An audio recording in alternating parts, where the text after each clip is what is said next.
तो दोस्तों, सुभाष की बात में मैं जैसे कि पहले आपसे भारत रत्न की बात कर रहा था, तो ये तो हुआ राष्ट्र का मुद्दा। अब एक और मुद्दा है कि छत्तीसगढ़ का बजट आया और छत्तीसगढ़ के बजट ने सपनों की नई उड़ान जो है और जिसमें सांस्कृतिक राष्ट्रवाद की जड़ों को मजबूत करने की बात कही। छत्तीसगढ़ का जो बजट है वो पूर्व आईएएस जो रायपुर में कलेक्टर भी रहे हैं और अभी रायगढ़ से विधायक बने, अब वित्त मंत्री हैं, ओपी चौधरी ने विधानसभा में बेहद आकर्षक बजट भाषण पेश किया। सदन में लंबे समय के बाद इतना सदा हुआ भाषण सुनने को मिला। विष्णुदेव सरकार के पहले बजट में छत्तीसगढ़ को विकसित राज्य बनाने का लक्ष्य रखा गया है। ओपी चौधरी ने इसके लिए 2047 का लक्ष्य रखा है। हम बार बार कह रहे हैं कि हमारे देश में 100 साल की बातचीत हो रही है कि अगर हम 1947 में आज़ाद हुए थे तो हम 2047 में कहाँ होंगे। प्रधानमंत्री इस बात को कहते हैं, तो आज ओपी चौधरी ने भी इस बात को कहा। ओपी चौधरी ने हरिवंश राय बच्चन की जो कविता की पंक्ति को कोट करते हुए कहा कि है अंधेरी रात पर दिया जलाना कब मना है को उल्लेखित किया और अपनी बात कहनी शुरू की। उन्होंने प्रधानमंत्री के नेतृत्व और मुख्यमंत्री विष्णुदेव साय की सहजता को प्रेरणा बताया। वे बजट भाषण के दौरान कई बार प्रधानमंत्री का उन्होंने जिक्र भी किया और उनके विजन को चलकर छत्तीसगढ़ को विकसित राज्य बनाने की परिकल्पना भी की। अमृत काल का जिक्र करते हुए ओपी चौधरी ने कहा कि उन्हें अक्सर चिंता सताती है कि जब देश विकास के नए नए सोपान पार कर रहा है, उस दौर में छत्तीसगढ़ को भ्रष्ट और स्वार्थपरक ताकतों ने दबोच रखा था, लेकिन लोकतंत्र की ताकत ने नकारात्मक शक्तियों को पराजित कर दिया। विकसित छत्तीसगढ़ की परिकल्पना पर बात करते हुए उन्होंने सकारात्मक प्रतिस्पर्धा की बात कही। उन्होंने छत्तीसगढ़ के विकास के लिए 10 स्तंभों की बात कही। इनमें पहला स्तंभ ज्ञान को बताया। इसे समझाते हुए उन्होंने कहा कि ज्ञान का मतलब गरीब, युवा, अन्नदाता और नारी से है। प्रधानमंत्री मोदी समाज को इन्हीं 4 स्वरूप में देखते हैं। ओपी चौधरी ने अपने बजट भाषण में पर्याप्त रूप से तंज को भी शामिल किया। ज्ञान के बारे में बताते हुए उन्होंने कहा कि दुर्भाग्य से पिछले 5 साल में यहाँ की सरकार ने गरीब, युवा, अन्नदाता यानी किसान की यहाँ पर उपेक्षा हुई। ओपी चौधरी ने अपने भाषण में नेल्सन मंडेला को भी कोट करते हुए कहा कि मंडेला कहते थे कि किसी देश को तबाह करने के लिए बम, बारूद या मिसाइल की जरूरत नहीं है, बल्कि उसे उसकी शिक्षा की गुणवत्ता अगर खराब कर दी जाए, उसे भ्रष्ट कर दिया जाए। और उन्होंने इसके लिए छत्तीसगढ़ में पीएससी की परीक्षा में व्याप्त भ्रष्टाचार से यहाँ को जोड़ा और यहाँ के लाखों लोगों युवाओं के साथ जो अन्याय हुआ है, इसकी जाँच सीबीआई से कराने के फैसले की विष्णुदेव सरकार ने जो पहल की है उसके बारे में उन्होंने कहा। चौधरी ने कहा कि हम इस तरह की परीक्षाओं में और पारदर्शिता लाने का प्रयास करेंगे। यहाँ एक बात और कहने की है कि छत्तीसगढ़ में आत्मानंद विद्यालय का एक नया दौर चालू हुआ था और अंग्रेजी माध्यम के स्कूल आए थे।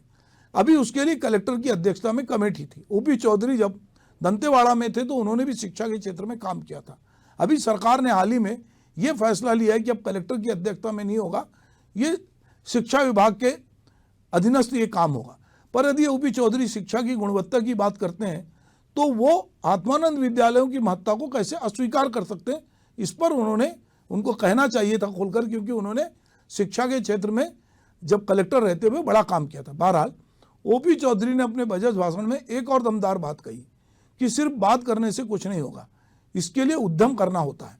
इसके बाद वे सांस्कृतिक राष्ट्रवाद की बात करते हुए कहते हैं कि इस बारे में हमारी प्रतिबद्धता सुस्पष्ट है।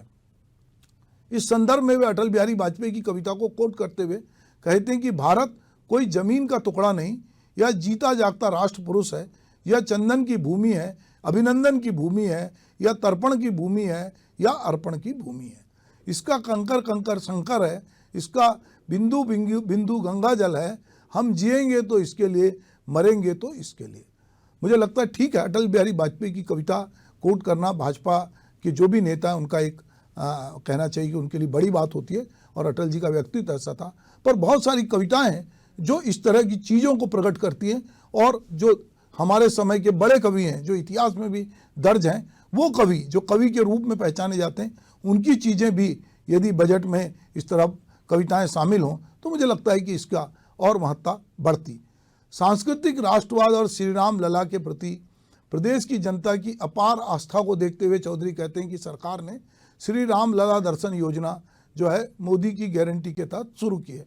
हम जानते हैं कि सरकार पहले भी जब रमन सिंह की थी तब भी जो है धार्मिक स्थलों को घुमाने ले जाते थे। सरकार अगर भूपेश बघेल की तो भी वो धार्मिक स्थलों को, बुजुर्गों को घुमाने ले जा रहे हैं। अब सरकारें इस तरह के जो पर्यटन है, धार्मिक पर्यटन, वो सरकार किसी की हो, वो इसी तरह के पर्यटन को बढ़ावा देती है। और हम देखते हैं कि लगातार इस तरह में बहुत सारे लोग अलग अलग जगहों पे जाते हैं।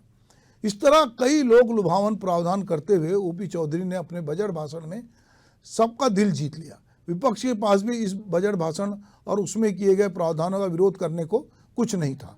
बजट पेश करने के मामले में ओपी चौधरी से जैसी उम्मीद थी वो उस पर पूरी तरह खरे उतरे, लेकिन इसके क्रियान्वयन में सरकार कितनी खरी साबित होती है ये वक्त बताएगा। क्योंकि जब बजट प्रावधान होता है, जो लोग सरकार में काम किए या जो सरकार की कार्य व्यवस्था को समझते हैं कि बजट प्रावधान तो हो जाता है, पर बजट से, वित्त विभाग से जो पूरी प्रक्रिया इतनी जटिल है कि बजट से पैसा निकालना और उस पैसे को अगर निकल भी जाए तो खर्च करना, ये बहुत एक कठिन होता है। और बहुत सारे विभागों का बजट लैप्स भी होता है और बहुत सारे विभागों को प्रावधान के बावजूद भी उतना बजट नहीं मिलता और बाद में बजट सरेंडर भी करना होता है या अनुपूरक बजट में उसकी मांग करनी होती है। तो अब ये देखना होगा कि बजट तो अपनी जगह होता है, पर उस बजट का क्रियान्वयन कैसे होता है, उस बजट को ग्राउंड जीरो पर कितनी ईमानदारी से खर्च किया जाता है, क्या मशीनरी रातों रात बदल जाएगी, उसका हृदय परिवर्तन हो जाएगा। जो 5 साल में मशीनरी करप्ट हो गई थी, जो छत्तीसगढ़ के बारे में कहा जाता है, जो यहाँ की अफसरशाही थी, जो यहाँ की ब्यूरोक्रेसी थी, उसका स्तर नीचे गया है, तो क्या वो स्तर अचानक से हृदय परिवर्तन हो जाएगा और वो लोग बहुत ईमानदारी से रामलला को याद करते हुए काम करेंगे? ये एक सोचने का विषय। बहरहाल ओपी चौधरी को बधाई कि उन्होंने एक बहुत अच्छा बजट लाए, चूँकि वो एक प्रशासनिक अधिकारी हैं। और जब यहाँ पर जब चुनाव के पहले अमित शाह आए थे गृह मंत्री, तो उन्होंने ओपी चौधरी को और विष्णुदेव साय को बड़ा आदमी बनाने की बात की थी। तो आज दोनों बड़े आदमी, एक मुख्यमंत्री हैं, दूसरे वित्त मंत्री हैं, तो दोनों बड़े आदमी इस राज्य को कितना बड़ा बनाते हैं ये आने वाला वक्त बताएगा। नमस्कार।